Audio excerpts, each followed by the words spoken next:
hay que destacar eso sobre todas las cosas y en primer lugar, solo por la gracia de Dios estamos aquí en este tiempo y podemos compartir. Y solo por la gracia de Dios puedo tener este privilegio de compartir la palabra y de poder gozarme junto con ustedes. Y espero que este sea un tiempo en el cual nos podamos gozar en Cristo, en su obra, en el carácter de nuestro Dios, en lo que Él ha hecho por nosotros, y que eso nos llene de gozo, de ánimo y de fortaleza para que su amor sea el que nos constriña y voluntariamente, con deseo, con ánimo pronto, querramos vivir por aquel que vivió, murió y que resucitó por nosotros. Dios nos dé esa gracia en este tiempo, mientras seguimos estudiando la primera epístola de Juan. Estamos en primera de Juan, ya llegamos hasta el capítulo 4. Nuestro texto clave ahí es el 6 del capítulo 2.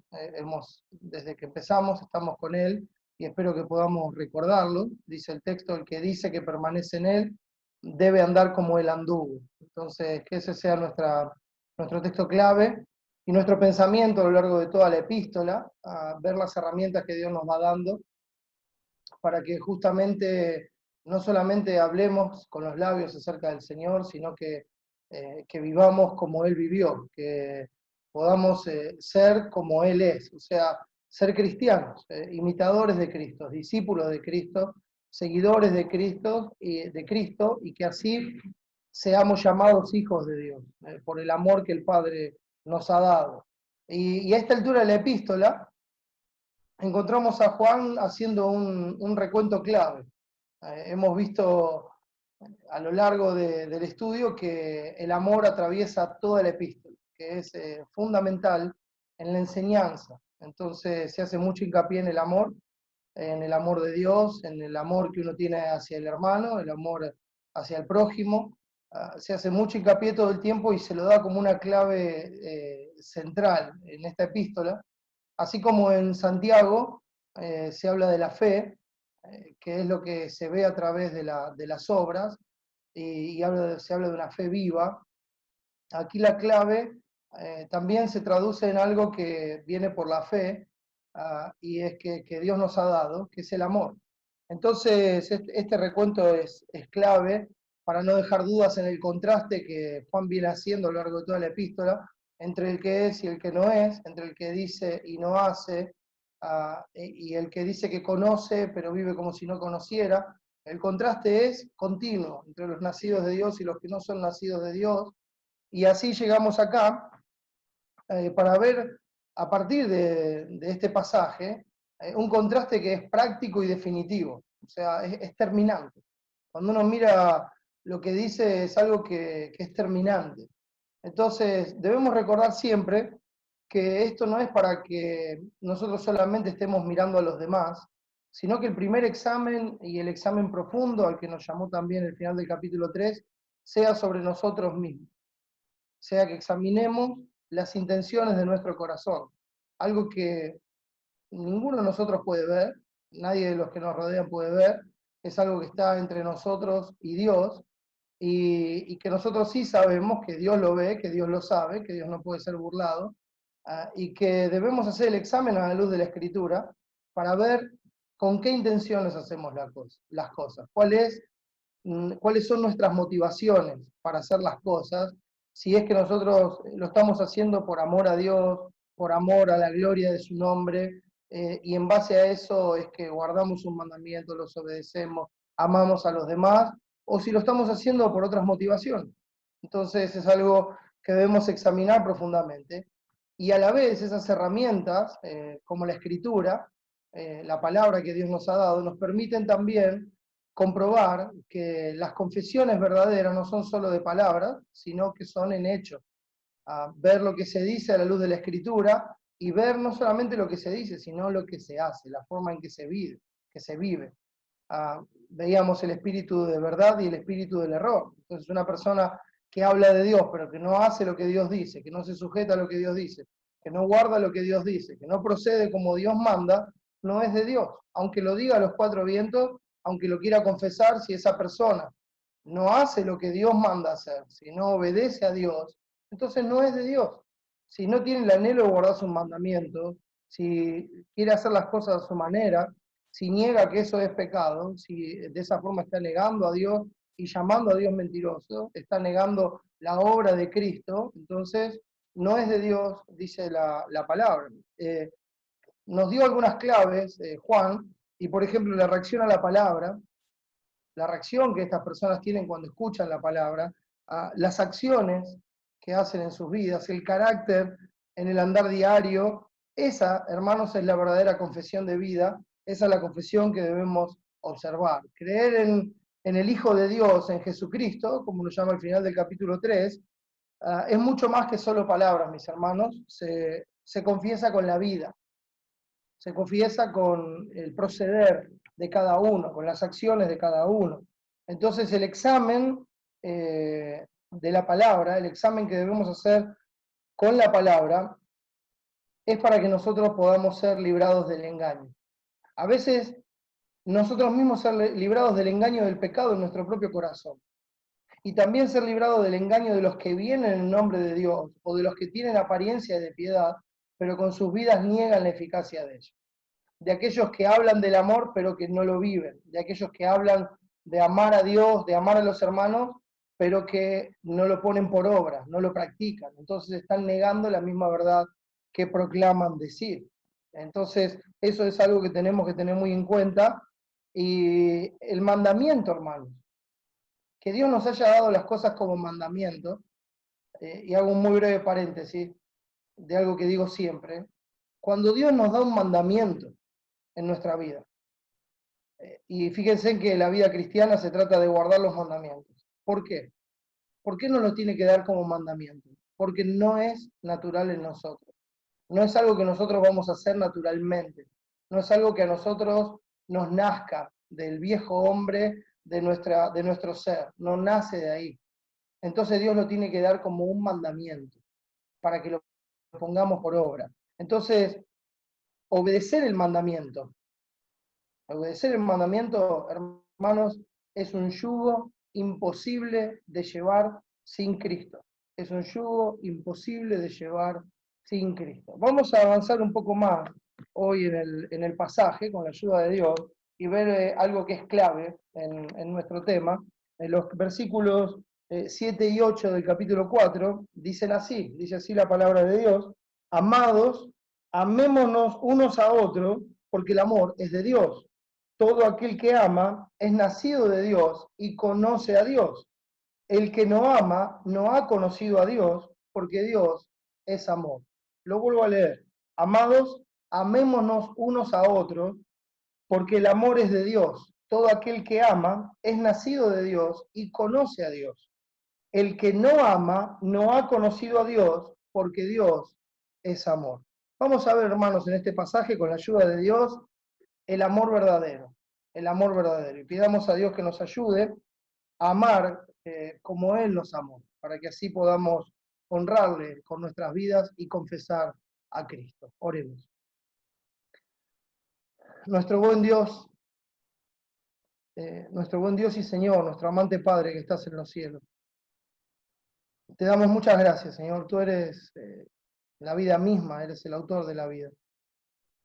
Y por tu gracia y misericordia nos has dado vida en Cristo, nos has mostrado tu amor en Él, nos has traído de la muerte a la vida, nos has salvado eternamente, nos has hecho parte de tu familia, nos adoptaste como hijos, nos hiciste ciudadanos de la patria celestial, nos preparaste un lugar en tu morada eterna. Señor, gracias por Cristo que hizo posible todas estas cosas.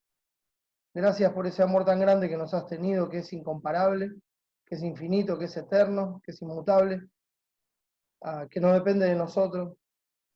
Gracias, Señor, por ese amor tan grande. Te ruego, Padre, que en tu amor y misericordia nos ayudes a ver las cosas como tú las ves, a ver a Cristo, a aprender de Él, a imitarlo. Danos la gracia, la fuerza y la sabiduría. Y también, Padre, convéncenos de pecado. Muéstranos nuestro pecado, muéstranos lo que somos realmente, desnuda las intenciones de nuestro corazón, critica, Señor, discierne los pensamientos y las intenciones de nuestro corazón para que tu palabra nos redarguya de pecado y que nos corrija y que nos instruya en tu justicia, en lo que a ti te agrada, para que lo pongamos por obra. Gracias, Señor, por una vez más por la obra de Cristo que hace esto posible. Y te ruego también por aquellos que no te conocen, para que en tu gracia y misericordia, a través de tu evangelio, Señor, los traigas a ti y los salves eternamente. Ruego también, Padre, tu ayuda para este tiempo. Dame sabiduría de lo alto y permíteme compartir de una forma que te agrade, que tu nombre sea exaltado, que tu iglesia sea edificada y que los que no te conocen vengan a Cristo. Que sean tus palabras y no las mías, Señor, y que la gloria sea solo para ti en todo tiempo, en todo momento y en todo lugar. Gracias por todo, Padre, en el nombre de Jesús y para su gloria. Amén. Amén.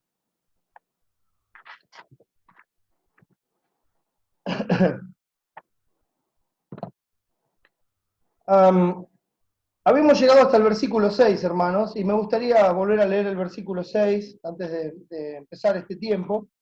Dice así, y recuerden esta afirmación de nuestra identidad: nosotros somos de Dios. Así habla él con los hermanos, con la iglesia de Cristo, con aquellos que permanecen en él. Entonces él dice, nosotros somos de Dios. Y extiende esto, porque dice, esto implica algo. Nosotros somos de Dios, dice, el que conoce a Dios nos oye. El que conoce a Dios nos oye. Entonces, muestra cuál es una reacción particular a la palabra, a la palabra de Dios, a la Escritura. El que no es de Dios no nos oye. En esto conocemos el espíritu de verdad y el espíritu de error. Entonces, esto es lo que nosotros ya vimos, y si somos de Dios, conocemos a Dios, oímos a Dios, oímos su palabra y actuamos en base a la palabra. Pero el que no es de Dios no oye la palabra, no obedece la palabra, no guarda la palabra, y ahí se ve la diferencia entre el espíritu de verdad y el espíritu del error. Yo compartía recién que es imposible llevar el yugo del mandamiento de Dios sin Cristo. Es más, es una locura. Es una locura tratar de vivir una vida cristiana sin Cristo. Es algo que puede resultar aplastante, agotador. Es algo que va a desgastar a cualquier persona.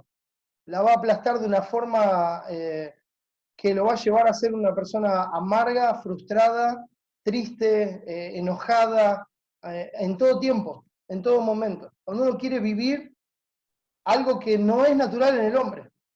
Entonces no está en nuestra naturaleza. No es cuestión de elegir una religión adecuada, una denominación adecuada, una doctrina adecuada. No, es imposible vivir lo que Dios manda sin Cristo. En esencia, en verdad, en intenciones, para la gloria de Dios. Y hablo de las palabras de Cristo cuando Él dijo, he venido para que tengan vida y para que la tengan en abundancia. Entonces, se puede tener esa abundante de Dios, de su palabra, de sus mandamientos, de obedecerle a Él, es imposible, se vuelve una carga que es insoportable. Y recuerdo, y quiero verlo porque para que la comparación con la Escritura nos lleve a meditar en esta verdad. Cuando Cristo nos habló de un yugo fácil, de una carga ligera, usted lo va a recordar, es en Mateo capítulo 11, el Señor Jesucristo nos habla allí acerca de cómo Él nos llama a venir a Él. Algunos confunden esto o lo han querido transformar en una invitación, como que el Señor hace una invitación a todos los que quieran venir. Entonces, yo se lo planteo de esta manera. Uno hace una invitación a alguien, si la persona viene o no viene, es decisión de la persona. Ahora, si yo le digo, mira, vení, y si no venís, vas a ser condenado eternamente, vas a ir directamente al castigo eterno, ¿qué le parece a usted? ¿Es una invitación o es un mandamiento? Cuando algo se escribe como un verbo imperativo, es algo que se nos está mandando a hacer. El Señor Jesucristo dijo en Mateo 11, el versículo 28, en forma imperativa, él, no puedo dejar de pensar en los versículos anteriores, cuando él explica lo que el Padre le ha dado. Por ejemplo, el 25 dice: en aquel tiempo respondiendo Jesús dijo: te alabo, Padre, Señor del cielo y la tierra, porque escondiste estas cosas de los sabios y de los entendidos y las revelaste a los niños. Sí, Padre, porque así te agradó. Todas las cosas me fueron entregadas por mi Padre, y nadie conoce al Hijo sino el Padre, ni al Padre conoce a alguno sino el Hijo, y aquel a quien el Hijo lo quiera revelar. Entonces Jesucristo está diciendo: miren, esta es mi posición. Es como cuando habló con los discípulos después de resucitar, y le dijo: toda potestad me es dada en el cielo y en la tierra. El Padre ha entregado todas las cosas en mis manos. Yo soy el único y solo soberano Rey de Reyes y Señor de Señores. No hay otro. Entonces Él muestra esa autoridad, revela esa verdad eterna de lo que el Padre le ha dado como Hijo, como Rey, el lugar que le ha dado a la diestra de la majestad en las alturas, donde hoy está el Señor Jesucristo después de haber resucitado y ascendido en gloria, desde donde reina y ha establecido su reino sempiterno. Muestra esa posición que él tiene, y desde esa posición dice: venid. Hermanos, segunda Tesalonicenses 1 dice que cuando él venga a castigar en aquel día, va a castigar a todos los que no creyeron en Dios ni obedecen al Evangelio. O sea, si uno no obedece es castigado. Esto no es una invitación cordial para que si usted hoy tiene ganas, venga. Usted tiene que ver la necesidad. Tiene que darse cuenta de que si no viene, está condenado eternamente. Entonces este mandamiento del Señor, Él lo presenta de esta manera: dice: venid a mí todos los que estáis trabajados y cargados, y yo os haré descansar. Y agrega más mandamientos, porque dice: llevad mi yugo sobre vosotros, y aprended de mí, que soy manso y humilde de corazón, y hallaréis descanso para vuestras almas, porque mi yugo es fácil y ligera mi carga. Entonces, Él lo presenta de esta manera: dice: ustedes están trabajados y cargados. Y ahora presenta un yugo que es fácil, una carga que es ligera. ¿De qué está hablando el Señor Jesucristo?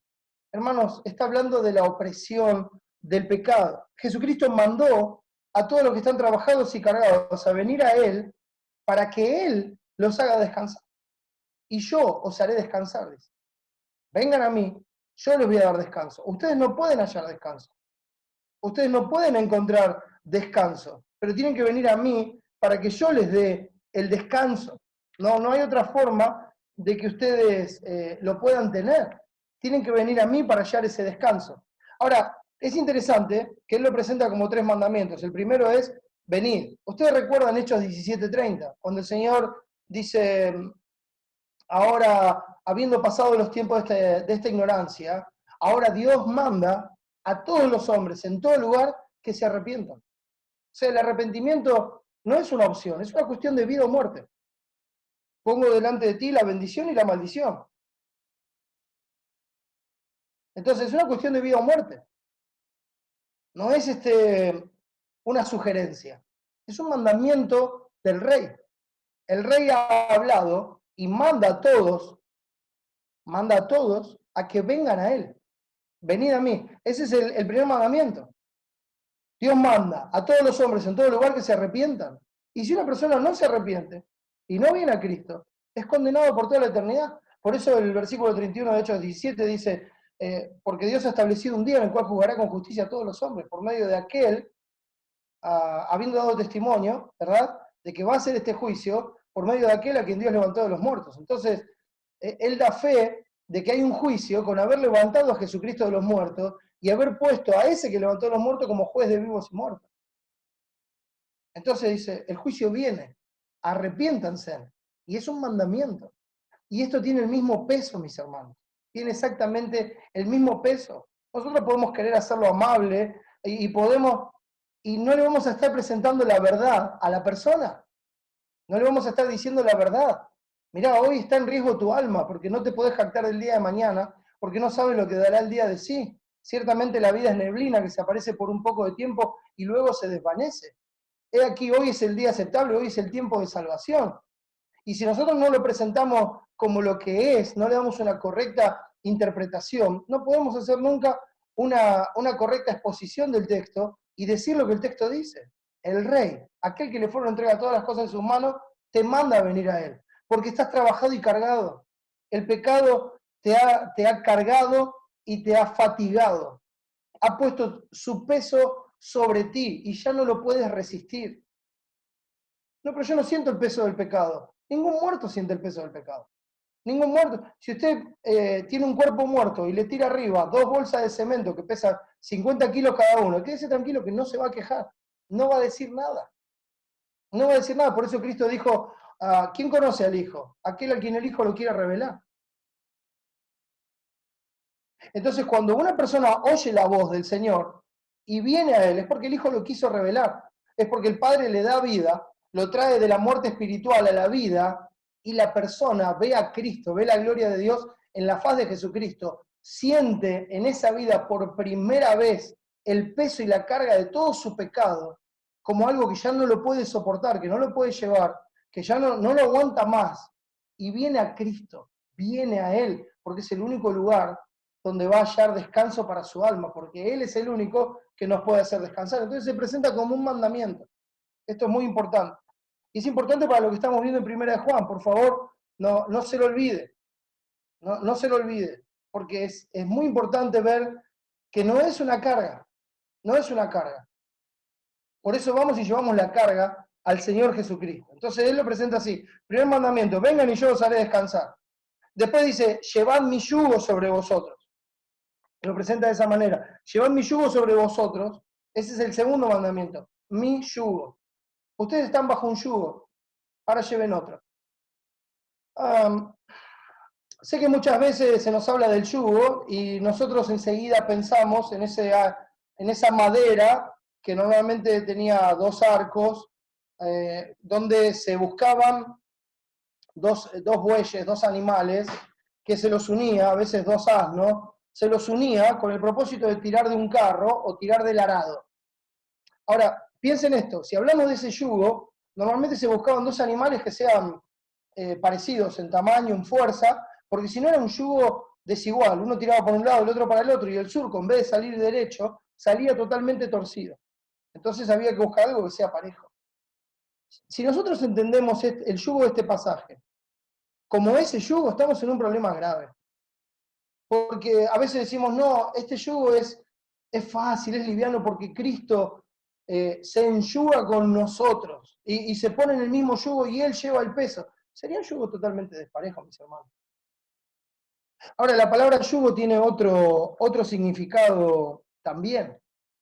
No solamente ese arco de madera. La palabra yugo, si uno lo busca en el diccionario, significa dominio u opresión que una o varias personas ejercen despóticamente sobre otros. Despóticamente sobre otros. ¿Saben cuál es la palabra para soberano en la Biblia cuando se habla de Dios como el soberano? La palabra original es déspotes. Déspotes. Y eso habla de la soberanía de Dios, el que hace lo que quiere. Nadie le dice lo que tiene que hacer. Ese es el yugo de que está hablando el pasaje. Dice, sean librados de ese yugo de opresión del pecado, de la muerte y de Satanás, otros que se enseñorean sobre ustedes, que los agotan, que los fatigan, que los están destruyendo y que los están llevando a la condenación eterna. Vengan con esa carga, yo los voy a hacer descansar, porque yo les saco ese yugo, pero ahora el segundo mandamiento es, lleven mi yugo sobre vosotros.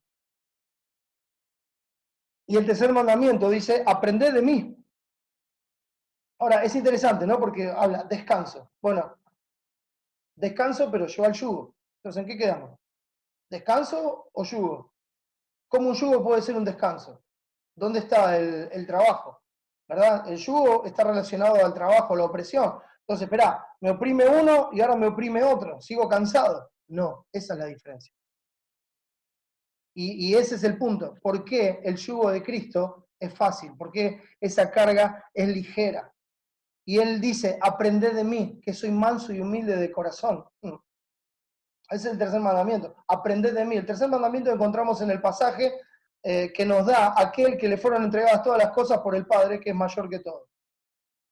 El tercer mandamiento es: aprended de mí, que soy manso y humilde de corazón. Manso, no hay otro como él. Tiene el poder para hacer lo que quiera, pero voluntariamente se sujeta. Voluntariamente se sujeta. Manso de corazón y humilde. Viene quebrantado y humilde, estimando al otro como superior a él mismo, por lo que hay, por la necesidad. Entonces, si uno quita los ojos del Señor y termina poniendo los ojos solamente en las cosas que hay que hacer, entonces va a terminar siendo un religioso. Va a terminar siendo un religioso. Ahora, ¿qué es lo que aprendemos de Cristo? Que Él, a pesar de ser quien es, manso y humilde de corazón, se sujetó al Padre siempre. Fue obediente hasta la muerte y muerte de cruz, nos dice Filipenses 2. En Hebreos 5 nos dice: y aunque era hijo, por lo que padeció, aprendió la obediencia. Uno dice: ¿el Señor tiene algo que aprender? Mire, Él nunca tuvo que obedecer a nadie. Y por hacer el bien, por hacer la voluntad de Dios, padeció. Y eso fue la obediencia de Cristo. Entonces, obedeció por primera vez, desde que nació hasta que llegó a la cruz, hasta que ascendió, hasta que se sentó en el trono, en el lugar que antes había tenido con el Padre. Entonces, ahí tiene lo que el Rey dice, lo que el solo soberano Rey de Reyes y Señor de Señores dice, y dice: y hallaréis descanso para vuestras almas. ¿En qué? En venir a Él, en llevar su yugo y en aprender de Él. Son tres cosas que no van a cambiar nunca, que tienen que ser así. ¿Por qué? Y Cristo termina diciendo en el versículo 30: porque mi yugo es fácil y ligera mi carga. Él explica: ustedes van a hallar descanso para vuestras almas, llevando mi yugo, siendo yo el soberano sobre ustedes, siendo yo el déspota sobre ustedes. No sé, nos suena como una palabra fea, déspota, pero no. Porque no hay nada mejor para nuestras vidas y no hay nada que traiga más descanso a nuestras vidas que morir a nuestra propia voluntad, que presentarnos como un sacrificio vivo y negarnos a nosotros mismos, que tomar nuestra cruz cada día y seguir a Cristo, no apoyándonos en nuestra propia prudencia, sino haciendo lo que Él manda. Mire, yo no tengo ya el peso de decidir lo que es mejor, de decidir cómo sigo, de decidir qué hacer. No tengo ese peso, como si fuera mi responsabilidad. Lo que tengo que hacer es que Él me manda. Y no solamente hacer lo que Él me manda, sino que Él me da la fuerza para hacerlo. Sino que Él me da la gracia para llevarlo a cabo. Sino que Él me da el amor para hacerlo, para que esto no sea una carga. Entonces, este es el punto. El yugo de Cristo, el hecho de que Él domine sobre nosotros, de que Él reine sobre nosotros, de que sea Él el que decida nuestros caminos, el que tome las decisiones en nuestra vida. Ese yugo es fácil y esa carga es ligera. Y vamos a volver a hablar de la palabra carga, porque es muy, muy importante. Es muy importante esta palabra, porque en español nosotros vemos carga, carga, carga. Pero en la palabra original son palabras diferentes que implican cosas diferentes. Enseguida lo vamos a ver. Ahora, se trata de esto. Uno viene a Cristo con el yugo del pecado, y una vez que viene a Cristo, lleva el yugo de Cristo. Pero Cristo nos quita de encima el yugo del pecado, la opresión, el dominio, la esclavitud que el pecado, la muerte y Satanás oprimían sobre nosotros. Nos libra de la carga, nos quita el peso. Es como cuando habla Hebreos 4, dice, ha entrado en su reposo. ¿Por qué entramos en el reposo? Porque ya no dependemos de nosotros. Ya no dependemos de nosotros. La salvación no depende de nosotros, no depende de nuestras obras, no depende de nuestra obediencia, no depende de lo que nosotros podemos hacer. No, es enteramente del Señor, es enteramente la obra de Cristo, es enteramente en su justicia. Entonces hoy, obedecer, servir, es un deleite. Porque no lo estamos haciendo para alcanzar algo, no, lo hacemos como un deleite, porque Él ya lo hizo por nosotros. Entonces ya no tenemos esa carga, ese peso sobre nosotros, de tratar de ganar, de alcanzar, de pagar. No, no tenemos más ese peso. Ahora nosotros llevamos una carga que es ligera, que no tiene peso, que nos ha sido dada a llevar, que es darle la gloria a Dios, haciendo lo que Él manda, obedeciendo sus mandamientos, amándolo, ¿verdad? Pero no para alcanzar algo, ¿ves? No es una carga, sino porque Él es digno, porque Él lo merece. Por eso nosotros, cuando somos llamados esclavos, la palabra es doulos o dulos, que significa un esclavo por amor. Es aquel siervo del Antiguo Testamento que podía ser puesto libre, pero que voluntariamente ponía su oreja y era horadada con lesna en el poste, y eso mostraba que la persona se quedaba con su amo voluntariamente porque sabía que todo lo que tenía, que todo lo que había recibido venía de él. Entonces se quedaba voluntariamente por amor a su Señor, con gozo a servirle. Y decía, todas mis cosas son tuyas y me quedo contigo a servirte por amor. Eso muestra nuestra salvación en Cristo, nuestro estado en Cristo, un estado gozoso, un estado de alivio, un estado donde ya está, ya lo hemos logrado, ya lo hemos alcanzado porque Cristo lo hizo por nosotros. Entonces ahora vivimos disfrutando la vida que Dios nos ha dado en abundancia. Vivimos gozosos porque nuestra esperanza está en los cielos, porque nadie ya nos puede arrebatar de la mano del Padre. Entonces vivimos con gozo, nos deleitamos en el Padre, nos deleitamos en su palabra, nos deleitamos en su voluntad. Y no es una carga para nosotros ponerlo por obra. No es gravoso, como vamos a ver a continuación. El yugo de pecado, el yugo de Cristo. Acompáñenme por un momento al libro de Jeremías. Hermanos, es el mismo evangelio que creían nuestros hermanos, el mismo evangelio que tenemos nosotros. Jeremías capítulo 30.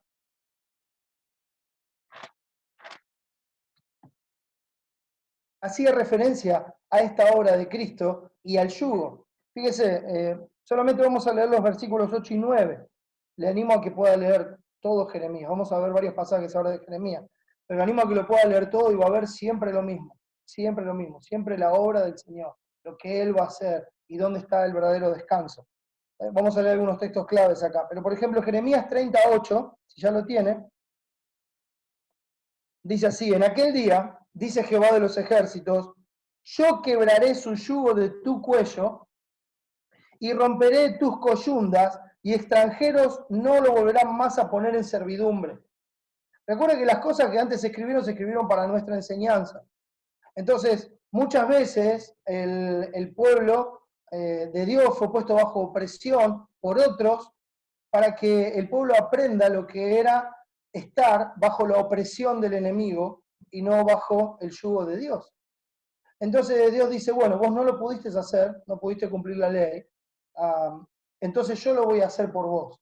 Y yo voy a romper ese yugo, y ese yugo espiritualmente hace referencia al yugo del pecado, de la muerte, de Satanás sobre nosotros. Dice, yo voy a romper ese yugo de tu cuello, romperé tus coyundas, y extranjeros no lo volverán a poner, no lo volverán más a poner en servidumbre, sino que servirán a Jehová y a David su rey, a quien yo les levantaré.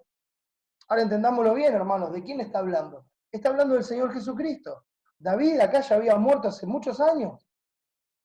Cuando habla de su rey David, a quien yo les levantaré, está hablando de ese hijo de David, del Mesías prometido, de Cristo. Entonces, dice, sino que servirán a Jehová su Dios. Yo les saco el yugo.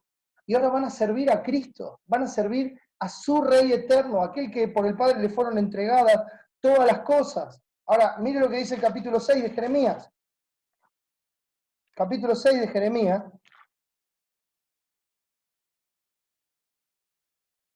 Recuerda lo que habíamos visto en el versículo 6 de 1 de Juan 4. El que oye es de Dios, el que no oye no es de Dios. Tenga eso en mente. Dice el capítulo 6 de Jeremías, versículo 16. Así dijo Jehová. Y encuentre por favor los paralelos.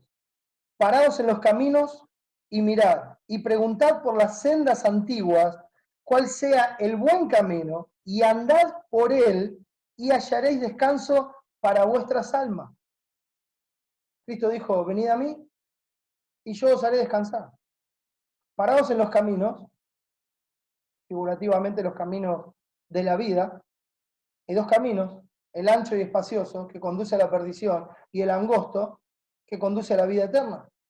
Preguntad cuáles sean las sendas antiguas, o sea, aquellas sendas marcadas por Dios, no el desastre que el hombre hizo y que ensanchó tanto los caminos para ir a la perdición, sino las sendas marcadas por Dios. Jesucristo dijo, yo soy el camino y la verdad y la vida, y nadie viene al Padre si no es por mí.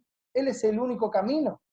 Entonces, preguntad cuál sea el buen camino y andad por él. Venid a mí, aprended de mí, llevad mi yugo, ¿verdad? Venid a mí, llevad mi yugo, aprended de mí, y andad por él, y hallaréis descanso para vuestras almas. Mas dijeron, no andaremos. No oyen a Dios. Entonces, el versículo 17 dice, pues también sobre vosotros, puse también sobre vosotros atalayas que dijesen, escuchad el sonido de la trompeta, escuchad el sonido de la trompeta, y dijeron ellos, no escucharemos. Escuchen el Evangelio. Y dijeron ellos, no escucharemos, no escucharemos. El que oye es de Dios. El que no oye no es de Dios. El que oye disfruta de Dios, tiene una vida en abundancia, hace lo que Dios dice, se goza en la palabra de Dios, se goza en conocer a Dios, se goza en ser limpiado de su pecado, se goza en arrepentirse por la obra de Cristo y saber que Él es fiel y justo para perdonar sus pecados y limpiarlo de toda maldad. Se goza en saber que Él está sentado a la diestra de Dios y que intercede por nosotros. Se goza en que Él es la propiciación de todos sus pecados. Se goza. Entonces escuchan la voz del Evangelio y aprenden de Cristo, aprenden lo que es pecado y que hay que dejar y lo que es bueno y agradable delante de Dios y que hay que hacer. Y lo hacen con gozo, no están sufriendo, van con gozo. Ellos dijeron, no escucharemos, no escucharemos. A veces uno piensa, bueno, el lenguaje de 1 Juan es un lenguaje nuevo, ¿verdad? Dice, bueno, ahora, después de Cristo, después del Evangelio, no oye. No, hermanos, ha sido siempre así, es la naturaleza del hombre. El que es de Dios oye, el que es de Dios no oye. Ahora, ¿cuál es el llamado del Evangelio? Miren Jeremías 27. Jeremías 27, versículo, perdón, Jeremías 7, no 27. Era ahí nomás del 6. Lo hice ir para el otro lado, ¿verdad? Jeremías 7, versículo 23. Dice así. Mas esto les mandé diciendo, escuchad mi voz, y seré a vosotros por Dios, y vosotros me seréis por pueblo, y andad en todo camino que os mande para que os vaya bien. ¿No les acordar esto a 2 Corintios 6 también? Yo andaré en medio de vosotros, y ustedes serán mi pueblo, y yo seré su Dios. Escuchad mi voz, y seré a vosotros por Dios, y vosotros me seréis por pueblo, y mirad en todo camino que os mande para que os vaya bien. Dice así, y no oyeron ni inclinaron su oído, antes caminaron en sus propios consejos, en la dureza de su corazón malvado, y fueron hacia atrás y no hacia adelante. Recuerde Hebreos 10, y si retrocedieren no agradará mi alma. Desde el día que vuestros padres salieron de la tierra de Egipto hasta hoy, y piensen en el Egipto espiritual, cuando nosotros fuimos rescatados de la esclavitud de Faraón, de Satanás, del mundo, del pecado, para ir a nuestro descanso, a la tierra de reposo que es Cristo para nosotros. Entonces dice, desde el día que vuestros padres salieron de la tierra de Egipto hasta hoy, y os envié todos los profetas mis siervos, enviándolos desde temprano y sin cesar. O sea, ¿qué es lo que él envió? La palabra de Dios, desde temprano y sin cesar. Pero no me oyeron, ni inclinaron su oído, sino que endurecieron su cerviz e hicieron peor que sus padres. Tú pues le dirás todas estas palabras, pero no te oirán, lo llamarás y no te responderán. El que es de Dios, la voz de Dios oye. El que no es de Dios, no lo oye. Para el que no es de Dios, la palabra es una carga, es un mandamiento pesado, es un mandamiento gravoso, es un mandamiento imposible de llevar. Y por eso se lo sacuden de encima, rompamos de nosotros sus cuerdas, se lo sacuden de encima y salieron de nosotros porque no eran de nosotros. Porque no lo soportan, no lo pueden soportar. Les dirás, por tanto, esta es la nación que no escuchó la voz de Jehová su Dios, ni admitió corrección. pereció la verdad, y de la boca de ellos fue cortada el espíritu de mentira y el espíritu de verdad, el espíritu de verdad y el espíritu de error. No hay verdad en la boca de ellos, porque no son de Dios. Y su vida lo muestra claramente. Y hermanos, el propósito de esto es mostrarle que esto no es nuevo. Este es el mensaje que tenemos desde el principio. Las cosas no han cambiado. Es el mismo evangelio del huerto del Edén hasta el día de hoy. Gracias a Dios por Cristo, gracias a Dios por Jesucristo, el Salvador prometido. Gracias a Dios por Cristo Jesús, aquel Mesías prometido, aquel Salvador que vino para salvar a los pecadores, de los cuales yo soy el primero, dice Pablo. Es una palabra fiel y digna de ser recibida por todos, pero no oyen la voz de Dios, no ponen por obra su palabra, no guardan sus mandamientos, o sea, no aman a Dios, no aman a Dios, ese es el punto. Que el amor a Dios es un amor práctico, es un amor real, es un amor con acciones, es un amor que hace lo que dice. Entonces dice, si me amáis, guardad mis mandamientos, no aman a Dios, no escuchan su voz, no ponen por obra su palabra. Cristo dijo, si me amáis, guardad mis mandamientos, insisto, porque ese es el amor a Dios. Entonces, no hay descanso para sus almas, no hay descanso para sus almas. Están en la iglesia, pero no hay descanso para sus almas.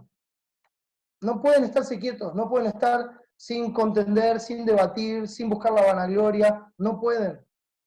No pueden estar todo el tiempo sin estar tratando de tener la razón, de juzgar a los demás, de decirle a los demás cómo son las cosas, no pueden estar quietos. Están en un ambiente que les es contrario todo el tiempo. Están en un ambiente que, si es un ambiente bíblico, si es una iglesia como Dios manda, es un ambiente que los va a llevar a la santidad. Es un ambiente donde todos los van a convencer de pecado. No lo soporta. Dice, los impíos son como el mar en tempestad, que no puede estarse quieto, y sus almas arrojan cieno y lodo. No hay paz, dijo mi Dios para el impío. No hay paz. No encuentran la paz, no tienen paz. Hay que ir a Cristo para hallar la paz. Hay que descansar de las obras de uno y hay que aprender de Él, que fue manso y humilde, no para hablar sus palabras, sino para hablar las palabras de Dios, no para hacer sus obras, sino para hacer las obras de Dios, no para buscar su propia gloria, sino para buscar la gloria del que lo envió. Y entonces no le fue una carga.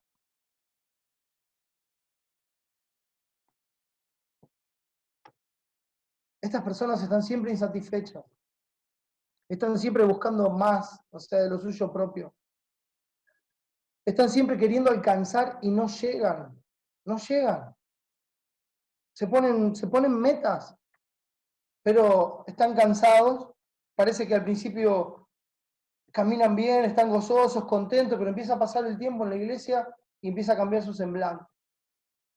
Están cansados, están fatigados, están fastidiados, están abrumados por la religión. No pueden, porque es imposible llevar sin Cristo. Es como hablábamos el otro día de aquellos que entraban encubiertamente para espiar la libertad. Y como veíamos históricamente, entraban simulando ser cristianos y o se convertían o se iban porque no podían soportar la santidad de la iglesia y lo que eso les demandaba en su vida como cristianos. Entonces terminaban saliendo o se convertían al Señor. Depende de la gracia de Dios. Y hoy sigue pasando lo mismo. Entonces están ahí, pero no pueden disfrutar lo espiritual, no pueden disfrutar la verdad. Uno les dice la verdad y no la pueden disfrutar. Escuchamos la verdad y no la podemos disfrutar. Y si no la podemos disfrutar, tenemos un problema. ¿Cómo no podemos disfrutar la verdad de nuestro Rey, de nuestro Dios, la verdad eterna, lo que nos va a regir por toda la eternidad? Es nuestro gozo, es nuestra esperanza. ¿Cómo no disfrutarla? Sin embargo, no pueden disfrutar lo espiritual, no pueden disfrutar la verdad, no pueden disfrutar la obediencia. Se les hace una carga pesada. Como hablan de los cretenses, mentirosos, malas bestias, glotones, ociosos. No pueden amar, no disfrutan amar, no se deleitan en amar. No hay deleite en amar. Bueno, hay que hacer esto porque Dios lo manda. No es así la vida cristiana. O sea, sí hay que hacerlo porque Dios lo manda. Pero si esa es la forma en que lo está haciendo, bueno, es momento de decirle, Señor, perdóname. Perdóname porque no puedo deleitarme en que tú seas digno, que tú merezcas esto, a que tú mereces mi vida porque me pagaste por precio. No lo puedo disfrutar. Porque yo quisiera hacer otra cosa, quisiera tratar las cosas de otra manera, quisiera reaccionar de otra manera. No lo pueden disfrutar. Se les hace pesado, se les hace una carga, se quejan. ¿Por qué? Porque sus sentidos están corrompidos, están acostumbrados a sentir, entre comillas lo digo. Es como veíamos en Judas, en los mensajes anteriores. Son los sensuales, los que no tienen el espíritu. Cuando habla de sensuales, por favor no lo confunda con nada que tenga que ver con lo sexual, sino que está hablando de lo sensual por lo sensitivo, por los sentidos. Se conducen según los sentidos, como el hombre natural, que no tiene el espíritu. Súquico, una persona que se conduce como los sentidos, como un animal. Se conduce por lo que le gusta, por lo que le conviene, por lo que le sirve, por los sentidos, para satisfacer los sentidos. Entonces buscan lo que les es más cómodo, lo que les es más seguro en su propia prudencia. Así es como se conducen. Ahora, por esto, esta es la realidad por la que no oyen a Dios. Siguen trabajados y cargados, con la conciencia cauterizada por la propia religión. La conciencia les cauterizó la religión, la religión les cauterizó la conciencia, lo dije al revés. La religión les cauterizó la conciencia. No quieren que nadie les diga qué hacer, no lo soportan, no lo quieren escuchar. Pero, aunque no soportan la verdad, ni que les digan las cosas como Dios dice, siguen esclavos del pecado. Siguen esclavos de la muerte y de Satanás, porque si Cristo no rompe ese yugo, entonces tampoco en realidad son libres para hacer lo que quieran. Van a seguir obedeciendo a su padre, el diablo, y los deseos de su padre van a querer hacer siguiendo la corriente de este mundo. Siguen engañados, piensan que son libres, pero en realidad están oprimidos con una opresión despótica tal que abusa de ellos constantemente, que los oprime, los destruye y los lleva a la condenación. No pueden disfrutar de Cristo. Siguen en ese yugo. No quieren el yugo del solo soberano, Rey de Reyes y Señor de Señores. Pero insisto, siguen bajo el yugo del pecado. Porque como vimos también en 2 de Pedro 2, porque el que es vencido por alguno es hecho esclavo del que lo venció. Si el pecado me ha vencido y mi vida responde al pecado, a la práctica del pecado, como estamos viendo en 1 de Juan. Por eso digo, este es un recuento clave, este pasaje. Es para reaccionar, para tener en cuenta esto. Cristo dijo, de cierto os digo que todo aquel que hace pecado, esclavo es del pecado. O sea, el que no guarda las palabras del Señor, como dice Juan 8, y este pasaje está en Juan 8, dice, es esclavo del pecado. Porque en lugar de hacer lo que Dios dice, si guardareis mis palabras, seréis verdaderamente mis discípulos. Si el Hijo os libertare, seréis verdaderamente libres. Porque cuando el Hijo viene, rompe el yugo de la esclavitud del pecado, rompe el yugo de la esclavitud del pecado y pone el yugo de David, del rey David, hablando de Cristo, sobre nosotros. Entonces, ¿cuál es el problema? Siguen en esclavitud, religiosos, cargados, abrumados, fatigados, fastidiados. Así es como vienen. Antes lo veía venir con una sonrisa, ahora lo veo venir con el ceño fruncido, enojado. Ya no hablan con todos, hablan con algunos, se mueven con algunos, se quejan de todo, ya nada les cae bien, nada les parece bien. Tratan de vivir un cristianismo de reglas y de moralidad.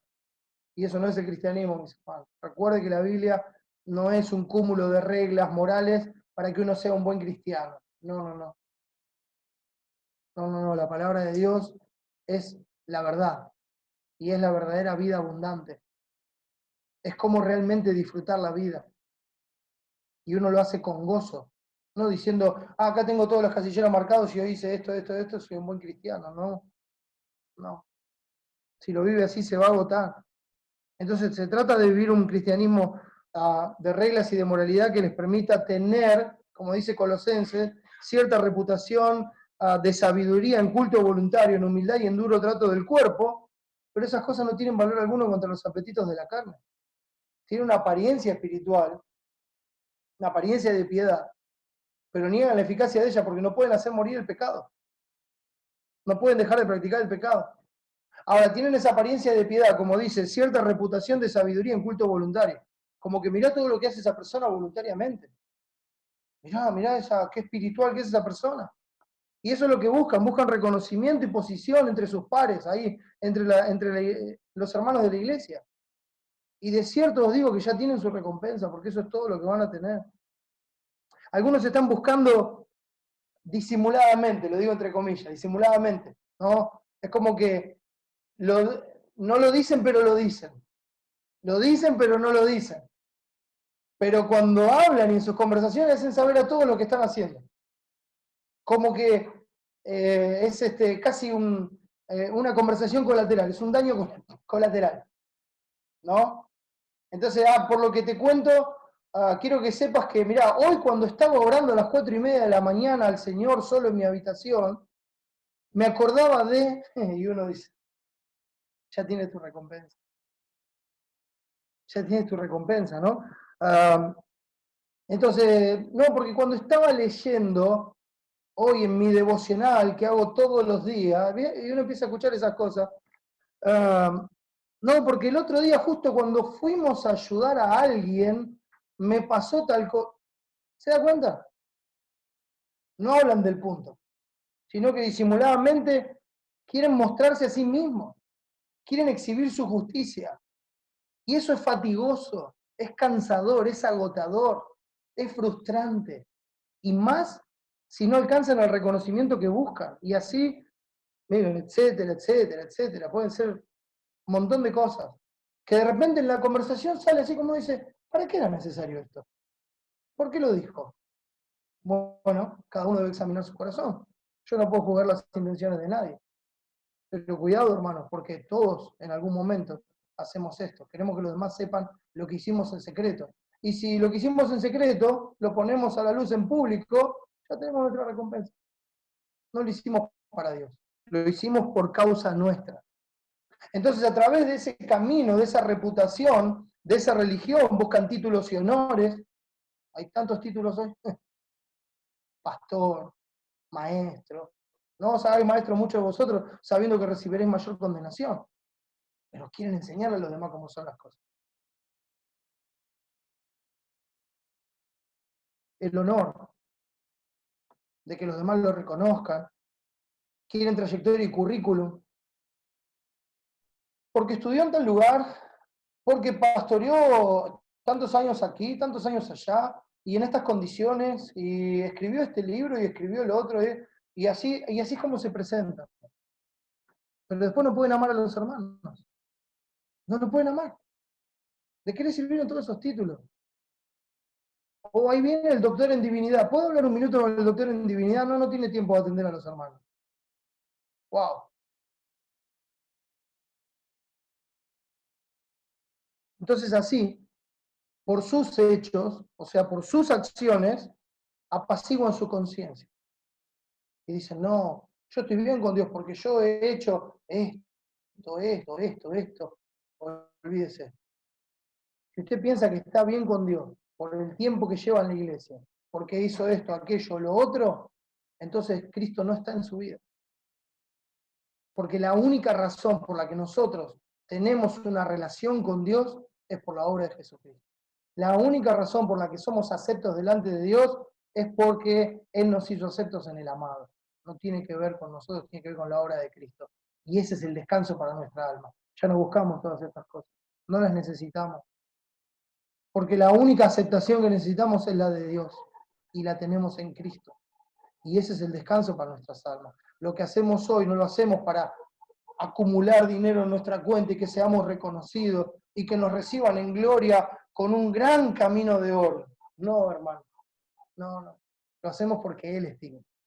Porque Él es el Rey. Porque Él es el que merece toda la honra, la gloria y la alabanza. Y nadie más que Él. Y es entre Él y yo. Y yo me deleito en Él. Me gozo en Él.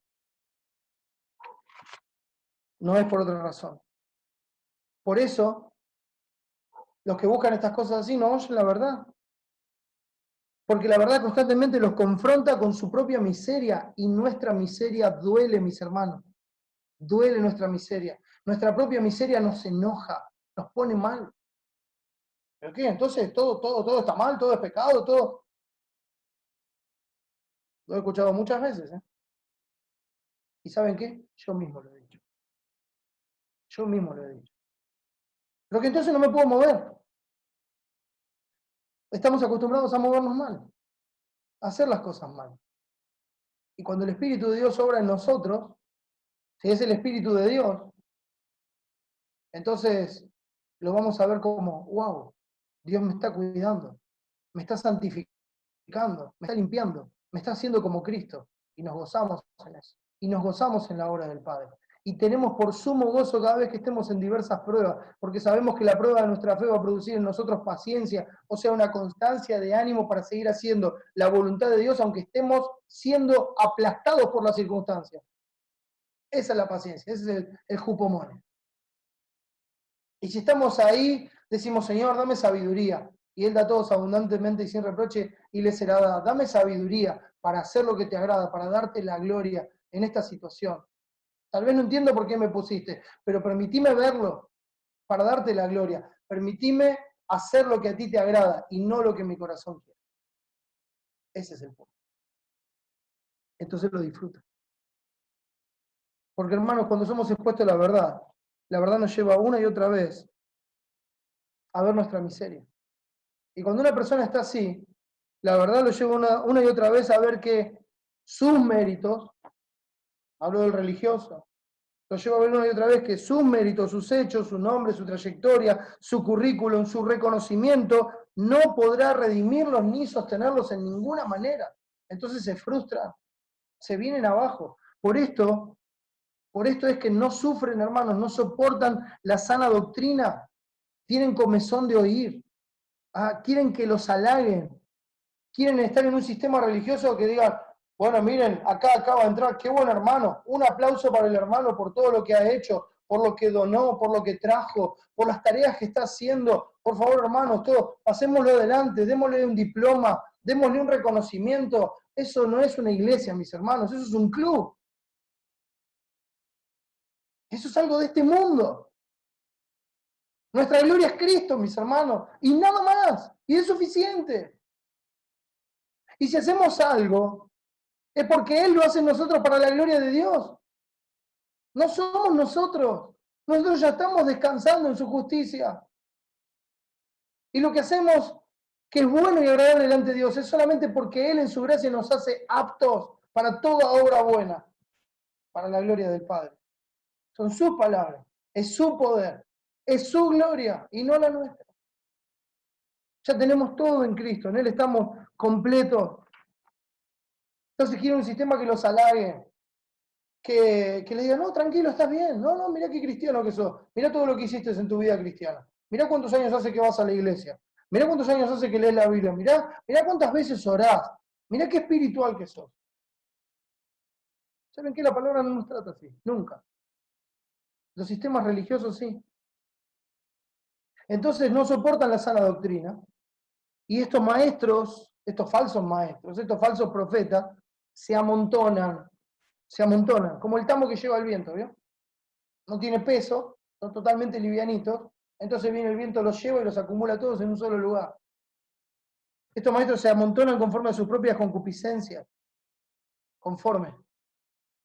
O sea, ¿quiénes se amontonan? Bueno, los que buscan lo mismo, conforme a su propia concupiscencia. Y por favor, la concupiscencia es el deseo ardiente del corazón, que no para hasta que no es satisfecho. Entonces, como están buscando eso, ¿con quién se juntan? Con los que buscan eso. Ahí van, el tamo que arrebata el viento, los lleva, ¿verdad? Se amontonan conforme a los deseos ardientes de su propio corazón. Por eso Juan dice, salieron de nosotros porque no eran de nosotros. Porque si hubiesen sido de nosotros, habrían permanecido con nosotros. Su propia religión es lo que buscan. Su propio molde. Esa religión humanista que los deja ser libres. Ahora, la Biblia tiene que, el Nuevo Testamento, 2000 años. Pablo ya hablaba de eso. Solamente que no usemos la libertad como una ocasión para la carne. No conviertan la libertad de Cristo en libertinaje. Eso no es libertad. Eso es seguir en la esclavitud del pecado. Por eso Jesús dice, llevad mi yugo sobre vosotros. Lleven mi yugo. ¿No sabéis que si os sometéis a alguien como esclavos para obedecerle, sois esclavos de aquel a quien obedecéis? Esto dice Romanos 6. Y termina diciendo el versículo 16, sea del pecado para muerte o sea de la obediencia para justicia. Es clarísimo. O estamos sometidos al pecado para la muerte, o estamos sometidos a la obediencia a Dios para la justicia. O estamos amándonos a nosotros mismos, o estamos amando a Dios. No podéis servir a dos, Señor, porque amará a uno y menospreciará al otro. Y si el amor a Dios es guardar sus mandamientos, todo aquello que se cruce en nuestro camino, que nos lleve a, en lugar de hacer lo que tenemos que hacer para Dios, lo que Dios manda, a cambiarlo para agradar a alguien más, entonces eso es amor a ese otro alguien, persona, situación, a lo que sea, hobby, deporte, estudio, familia, lo que fuera. Lo que fuera. Pero en ese momento estamos amando menos al Señor y estamos amando más eso.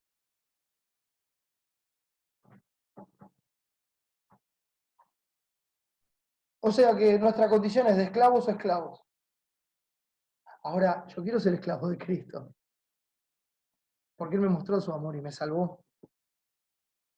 O sea, es la opresión del pecado o ser esclavos por amor. Esa es la diferencia. Por eso 1 Juan 5, el versículo 3 dice, pues este es el amor a Dios, que guardemos sus mandamientos, y sus mandamientos no son gravosos. No es gravoso, es ligero. No es gravoso. Hoy se leía Habacuc cuando dice, el cual hace mis pies como de sierva. ¿Alguna vez vio un siervo caminar? ¿Lo vio cómo va? ¿No parece que estuviera flotando? ¿No parece livianito? ¿No parece que no tuviera peso? Tiqui, tiqui, tiqui, tiqui. Así es como nos hace andar el Señor, livianos. Ya no está el peso de la opresión del pecado sobre nosotros y el yugo de Cristo y su carga es ligera. Por eso Juan continúa escribiendo, inspirado por Dios, con la clave de toda esta enseñanza. Y esa clave, mis hermanos, es el amor.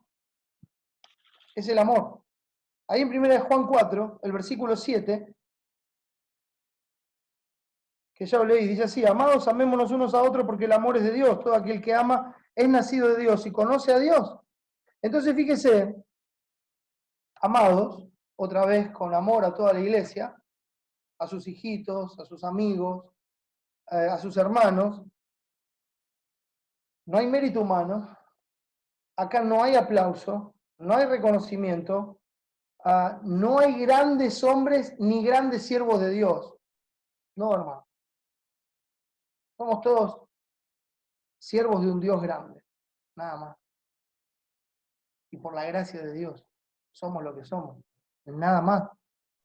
Por eso dice, ninguno tenga más alto concepto de sí que el que deba tener, sino piense de sí con cordura, conforme a la medida de fe que le fue dada a cada uno, por la pura gracia de Dios. Y así es como debemos pensar de nosotros, vernos como Dios nos ve. Y vernos útiles para lo que Dios nos hizo útiles por su gracia, para cumplir ese propósito. Y nada más, no querer ser lo que no somos, ni tampoco negarnos a hacer lo que Dios nos ha llamado a hacer, sino pensar con cordura y ser lo que Dios quiere que seamos para su gloria. Entonces acá no hay ningún tipo de aplauso ni de reconocimiento, porque dice, amados, amémonos unos a otros, porque el amor es de Dios. Es de Dios. No hay mérito mío, el amor es de Dios. Nos da el mandamiento y nos da la razón de ese mandamiento. Amémonos unos a otros. ¿Por qué?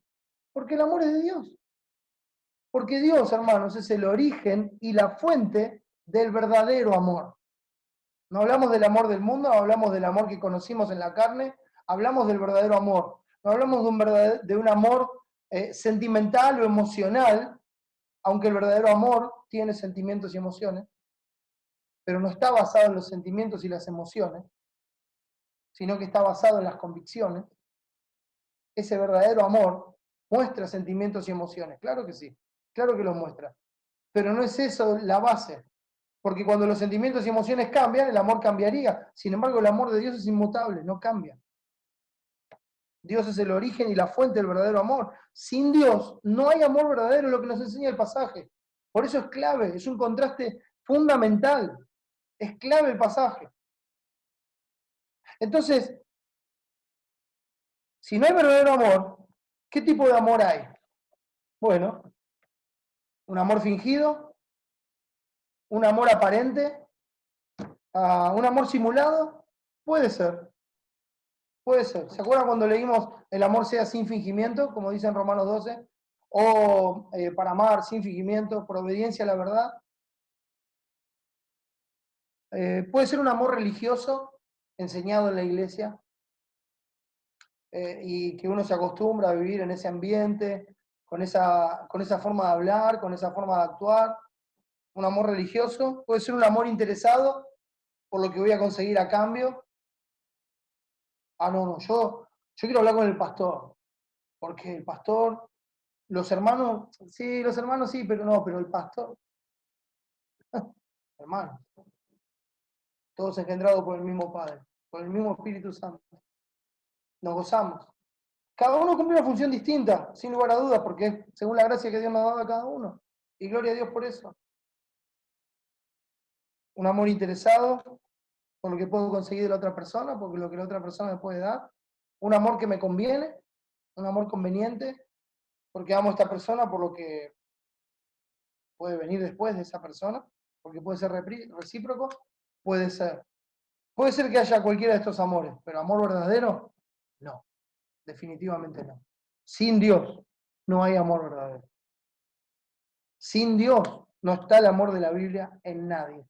Por eso digo que la vida cristiana sin Dios es imposible vivirla, es un yugo imposible de llevar. El hombre sin Dios no conoce ni puede conocer el amor. ¿Por qué? Porque el amor es de Dios, es de Él, le pertenece a Él, es su propiedad y lo da a quien Él quiere. No es algo libre que uno puede ir y conseguir en un local. Es de Dios y lo da a quien Él quiere. Él es el dueño absoluto, es el origen del amor verdadero, es la única fuente de amor, mis hermanos, la única fuente de amor, no hay otra fuente de amor, no hay otro lugar a donde ir a buscar amor, no lo hay. Por eso el mandamiento, amémonos unos a otros. Pablo se despide de los hermanos en Corinto, en la segunda epístola, y él les dice, en el último versículo, la gracia del Señor Jesucristo, el amor de Dios y la comunión del Espíritu Santo sea con todos vosotros. Amén. La gracia del Señor Jesucristo, el amor de Dios y la comunión del Espíritu Santo, inseparables. Así como Dios mismo es inseparable, el Padre, el Hijo y el Espíritu Santo. En Primera de Juan, en el capítulo 1, perdón, de Primera de Juan, ahí estamos, versículo 3 decía, lo que hemos visto y oído, eso os anunciamos, para que también vosotros tengáis comunión con nosotros, y nuestra comunión verdaderamente es con el Padre y con su Hijo Jesucristo. Estas cosas escribimos para que vuestro gozo sea cumplido. Este es el mensaje que hemos oído de él y os anunciamos, Dios es luz, y no hay ninguna tinieblas en él. Si decimos que tenemos comunión con él y andamos en tinieblas, mentimos y no practicamos la verdad. ¿Se acuerda de la unción del Santo que está en nosotros, del Espíritu Santo? Vuelvo a mencionar el texto de 2 Corintios 13, 14. La gracia del Señor Jesucristo, esa manifestación de la gracia de Dios, el amor de Dios y la comunión del Espíritu Santo sea con todos vosotros. Si no es por la obra de Cristo, si no es por el amor de Dios, el Espíritu Santo no está en nosotros y no hay comunión con Dios. No hay comunión. Son inseparables. A través de Él nos muestra su amor y lo derrama en nosotros para que nosotros tengamos comunión con Él. Dice Romanos 5:5, porque el amor de Dios ha sido derramado en nuestros corazones por el Espíritu Santo, y el texto termina diciendo que nos fue dado, soberanamente. Dios nos dio su amor, Dios nos dio el Espíritu Santo, y por medio del Espíritu Santo, cuando Él vino a morar en nosotros, Él nos dio su amor porque es de Él. Él es la fuente y el origen. Él nos dio su amor. Nos fue dado. Fuimos engendrados de su voluntad y su simiente está en nosotros. Su naturaleza amorosa está en nosotros. Por eso el mandamiento no es gravoso, no es una carga. ¿Se acuerda de Gálatas 6:2? Le dije que íbamos a ver esta palabra. Dice, sobrellevad los unos las cargas de los otros. Bueno, ahí la palabra para carga es varos. Varos. Eso significa algo gravoso, pesado, el pecado. Es otra forma de decir, el amor cubrirá multitud de pecados. Es otra forma de decir. Porque cuando habla de esa carga, es esa carga pesada que nosotros llevamos a Cristo. Y nosotros no deberíamos tratar a los hermanos por sus pecados que ya fueron perdonados en Cristo, sino que deberíamos sobrellevarlos. El amor a Dios cubre multitud de pecados. No tratamos a las personas por lo que se merecen. Las tratamos porque amamos a Dios. Y las tratamos en base al amor de Dios, al amor que Él nos ha dado, que es de Él. Entonces así sobrellevamos los unos las cargas de los otros. Más adelante, en ese mismo texto, dice, cada uno llevará su propia carga, ahí en Gálatas 6. Ahora, la palabra para carga ahí, cuando dice cada uno llevará su propia carga, la palabra es portión, para carga. Que es una carga que es llevada, pero sin referencia alguna al peso. Toma, lleva esto. Es la misma palabra que usa Cristo cuando dice, porque ligera es mi carga. Toma, lleva esto, no pesa. Es ligero. Yo llevo lo que te pesa. Lo llevé en la cruz del Calvario. Morí bajo la ira del Padre, llevando lo que te pesaba a vos. Vos llevás mi yugo. No es pesado, es una carga ligera, porque yo estoy con vos. Porque yo estoy en vos.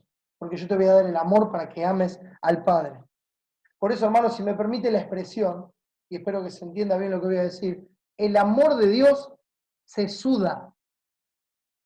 El amor de Dios se suda, se transpira, porque es algo que viene de adentro hacia afuera, sale de adentro hacia afuera, es parte nuestra por la simiente de Dios que está en nosotros, es parte nuestra.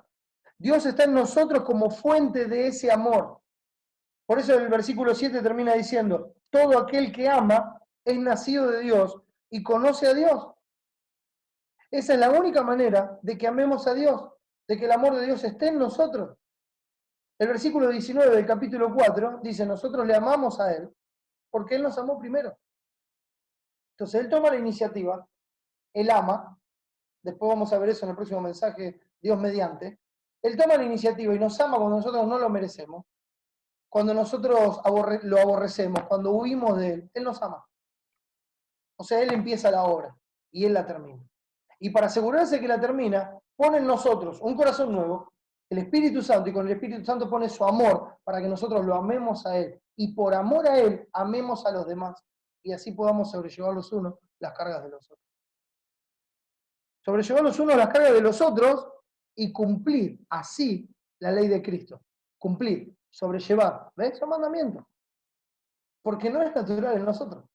Nos quejamos, nos molesta el pecado del otro, nos molesta cómo es, sus actitudes, nos molesta. Entonces Dios me lo da como un mandamiento. ¿Y por qué me lo da como un mandamiento? Porque mi amor a Él es guardar sus mandamientos. Entonces, como lo amo a Él, puedo sobrellevar la carga de los otros. Puedo convivir con el pecado de los otros. No ser cómplice, no ser condescendiente con el pecado, no confundamos las cosas. Decimos las cosas como son, pero lo hacemos con amor. Amamos. Sobrellevamos los unos la carga de los otros y cumplimos así la ley de Cristo. ¿Cuál es la ley de Cristo? El amor al prójimo es el cumplimiento de la ley, mis hermanos. Esa es la ley de Cristo. Entonces, esto, mis hermanos, es una verdad absoluta. Nosotros le amamos a Él solamente porque Él nos amó primero. Si Él no nos ama, nosotros no tenemos amor para dar. Y eso se manifiesta en nuestra reacción a la palabra, en el espíritu de verdad y en el espíritu del error. Ahí es donde se manifiesta, como veíamos en el versículo 6. Ahora, este amor es absoluto, esta verdad es absoluta. Al ser Dios el origen y la única fuente del amor, si alguien ama es porque Dios está en él. Ha nacido de Él, fue engendrado por Él, tiene su simiente. Y esa es la única razón por la que ama. No hay otra razón. Por eso es absoluto. Entonces no hay mérito alguno y la gloria es solo para Él. Nadie se va a estar gloriando ni justificando a sí mismo. La gloria es solo para Él. ¿Y cómo amamos a Dios, mis hermanos? Bueno, oímos su voz y guardamos sus mandamientos, los ponemos por obra. Así es como amamos a Dios. Y siguiendo con los contrastes, el versículo 8 del capítulo 4 dice, el que no ama no ha conocido a Dios, porque Dios es amor. El que no ama no ha conocido a Dios. Es un contraste muy fuerte, es determinante, es concluyente. Por eso digo que este pasaje es un recuento fundamental, porque el amor cruza todo el libro y es bien terminante, como para que examinemos nuestro corazón y para que podamos ser librados del engaño del enemigo cuando vengan personas hablando de Dios, pero que no aman a Dios y no aman a los hermanos.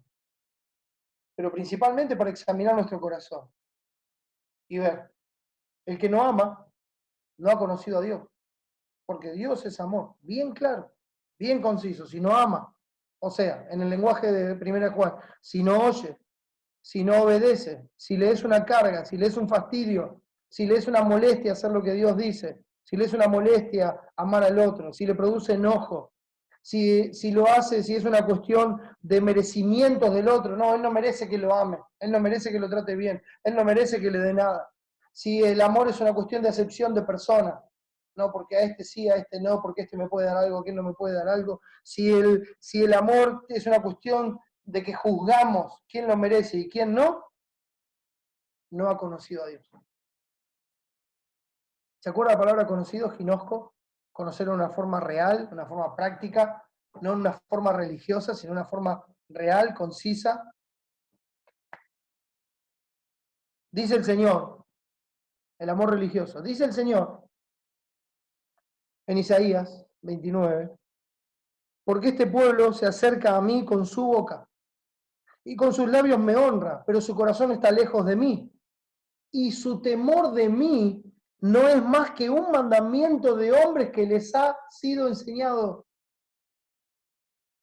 Sí, están en la iglesia, tienen religión y se les enseñó el temor de Dios, o sea, cómo debería vivir un cristiano, pero no es más que eso, dice el Señor. Esto no es de corazón, no viene de mí, es nada más que un temor religioso, están acostumbrados, tienen nuevos hábitos y eso no es la vida del cristiano. La vida del cristiano no está basada en hábitos o en costumbres, sino en convicción. Y nuestra convicción es que amar a Dios es un deleite. Ahora, ¿por qué pasa esto? Bueno, por la misma razón. La razón es Dios. Dice el texto, porque Dios es amor. Él es amor. No, sí, Él es muchas cosas, pero Él es amor. Entonces, por naturaleza, todo lo que Él hace es con amor. Todo lo que Él hace es con amor. Él es amor. Por eso es el origen y la única fuente del amor verdadero. Si alguno ama, es porque Dios está en él. Y si alguno no ama, siempre pensando en el parámetro bíblico del amor, hermano. Cuando decimos si alguno ama, estamos hablando de los parámetros bíblicos del amor, según ya hemos visto. Entonces, si ama dentro de esos parámetros, Dios está en él. Si no ama, es porque Dios no está en él. Así de simple. Así de simple, así determinante. No hay amor sin Dios. Y si se ama, no hay de qué gloriarse, no hay mérito, no hay jactancia. Es de Él, es por Él y es para Él. Por eso Pablo dice en 1 Corintios 3, el amor no es jactancioso, no se envanece. Toda jactancia semejante es mala, dice. Es pecado. El que sabe hacer lo bueno y no lo hace, le es pecado. Entonces el amor no es jactancioso, no se envanece. Y por Cristo nosotros conocimos ese amor. Dice el versículo 9 y 10 que trataremos después. En esto se mostró el amor de Dios. Se manifestó, se mostró para con nosotros, en que Dios envió a su Hijo unigénito al mundo para que vivamos por Él. En esto consiste el amor, no en que nosotros hayamos amado a Dios, sino en que Él nos amó a nosotros y envió a su Hijo en propiciación por nuestros pecados. Eso es amor, hermano. Lo vamos a ver en profundidad. Eso es amor. Porque nosotros no lo merecíamos. Nosotros aborrecíamos a Dios, huíamos de Dios, seguíamos nuestros propios caminos, estábamos rebeldes contra Dios, obstinados contra Dios, y Él nos amó. Y lo mostró enviando a Cristo a morir por nuestros pecados, por todos esos pecados que acabo de detallar, para hacernos sus hijos, para darnos vida y para poner su amor en nuestro corazón. Porque de tal manera amó Dios al mundo, que ha dado a su Hijo unigénito, para que todo aquel que en Él cree no se pierda, mas tenga vida eterna. Para que todo aquel que en Él cree. O no estás limitado. Todo aquel que en Él cree. ¿Crees en Cristo? Dios te da vida eterna. Cristo dijo, el que a mí viene, yo no lo echo fuera. Estás cargado con el yugo de la religión, de la esclavitud del pecado, estás cansado, frustrado, fastidiado. Ven a Cristo y Él hará descansar tu alma. Ven a Cristo, aprende de Él, lleva su yugo, que ya no te domine el pecado, que te domine Él. Arrepiéntete de tu pecado y ven a la cruz de Cristo para la salvación de tu alma. Y si estás en Cristo, si el amor de Dios ya está en ti, entonces ama, porque Dios es amor. Ama, porque Dios es amor. Ama de la misma forma que Él te amó, porque Él es amor. Un amor desinteresado, un amor incondicional, un amor que se muestra a través de los hechos, no de lengua solamente, sino en hechos y en verdad. El verdadero amor es el amor que viene de Dios. Amén. Vamos a orar. Señor, gracias. Gracias por habernos mostrado tu amor en Cristo y así hacernos tus hijos. Señor, necesitamos tu ayuda para amarte como es digno de tu nombre. Para que dejemos de amarnos a nosotros mismos y te amemos a ti con todo nuestro ser. Y así amemos a los demás, como tú nos has amado a nosotros. Así, a pesar de lo que somos, a pesar de nuestros errores, a pesar de nuestras fallas, amarnos en base al amor de Cristo. Ayúdanos, Señor. Y Padre, quita el yugo opresor del pecado, de la muerte de Satanás, de aquellos que aún no te conocen. En tu gracia, sálvalos para la gloria de tu nombre. Lo pedimos y agradecemos todo en el nombre de Jesús. Amén. El Señor les bendiga, mis hermanos.